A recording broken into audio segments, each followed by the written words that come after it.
Good evening. Thanks for joining us. I'm Evan Moon. And I'm Alexa Lorenzo. Here are our top stories tonight. And we begin tonight with new bills to ban the sale of assault rifles and large capacity magazines in Florida. Thank you, Ramsey. And gun restriction conversations are not limited to Florida. The National Rifle Association supports making bump stocks harder to purchase. These devices are what turned the Las Vegas shooter's gun into an automatic weapon. The NRA is usually against gun legislation, but in light of last week's shooting, they support regulations. Most local gun shops do not sell them, but these regulations would make bump stocks even more difficult to purchase.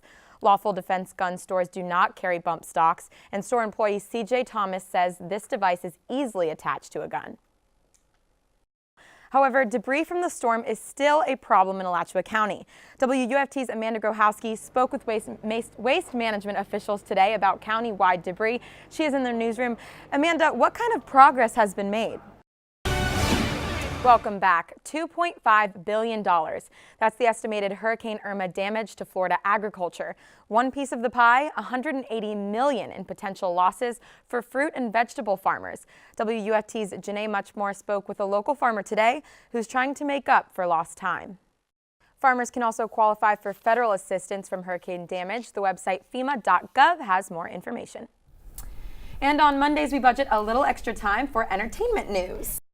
And let's check back in with Brian for an update on the radar. Brian? And our news team will bring you another show tomorrow at 5 o'clock, but your Florida news is always on at WUFT.org. Have a good night. Thank you, Janae. And as we first told you at the top of our newscast, legendary rocker and Gainesville native Tom Petty has died after suffering a cardiac arrest. The 66-year-old was rushed to the hospital after he was found unconscious. Petty was born in Gainesville and attended Gainesville High School. He dropped out to pursue a music career and joined the band Mudcrutch. Petty worked on the grounds crew at the University of Florida before hitting it big. The world eventually got to dance to his hits, including Free Fallin', Runnin' Down a Dream, and American Girl. Tom Petty was 66 years old, and we'll continue to monitor this developing story on air and online at WUFT.org.